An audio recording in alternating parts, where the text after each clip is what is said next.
Vamos falar um pouquinho sobre a frustração? Eu acho muito interessante, né?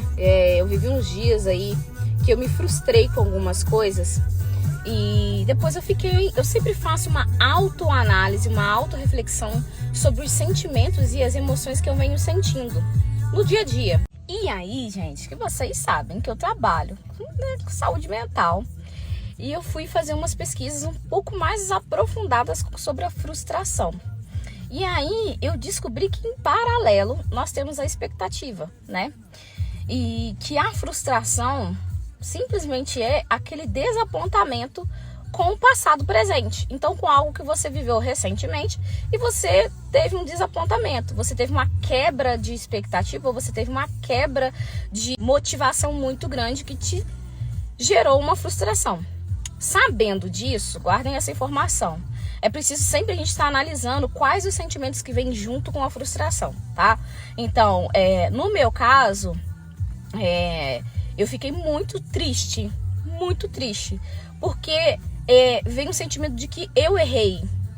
E aí que tá, lidar com o sentimento do erro, olha, porque falando com o erro, quando a gente fala assim, nossa, eu errei, fiz tal coisa errada, e aí eu sempre gosto de fazer essas reflexões e eu sempre gosto de enfatizar um pressuposto da PNL que é muito interessante e que dá pra gente levar na nossa vida como uma verdade quase que absoluta. Que não existe fracasso, existe feedback.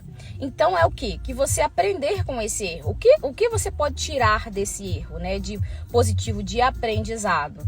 E também, quando a gente fala que a gente errou, a gente pega se comparando com quem?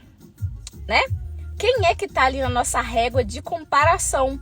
Porque a gente vai comparar com alguém. E quem é essa pessoa? Que às vezes a gente coloca alguém assim num patamar elevadíssimo e a gente nunca vai conseguir chegar nesse patamar. Então a gente tem que estar sempre ligado na comparação excessiva. E aí é que tá. A gente precisa também, além de estar ligado na comparação excessiva, a gente precisa estar alinhado com aquilo que a gente está sentindo. A gente precisa saber dar nome para os nossos sentimentos, porque é muito fácil a gente se confundir.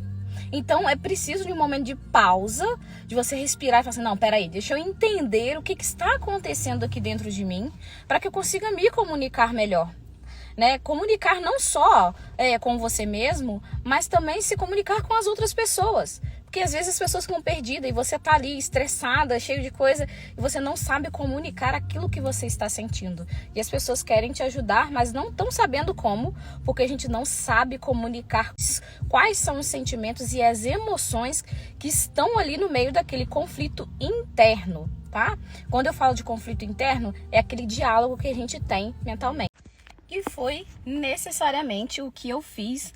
E aí eu já tô conseguindo fazer isso em menos tempo. Então eu consigo elaborar e identificar esses sentimentos e trabalhar isso de uma maneira um pouco mais rápida, né? A gente vai ficando bom nisso. Então é treinamento. Aquilo que eu falo pra vocês, tudo é treinável. A gente treina, a gente condiciona a nossa mente, os nossos sentimentos. Dá pra aí a gente começar a identificar, condicionando, a gente começa a entender essas coisas. Mas para que a gente consiga fazer isso, é preciso a gente parar e silenciar os ruídos externos. A gente precisa parar e prestar atenção naquilo que a gente está sentindo. E foi o que eu fiz esses dias. Eu tenho feito agora isso em 1 dia, 2 dias. Antes eu demorava meses.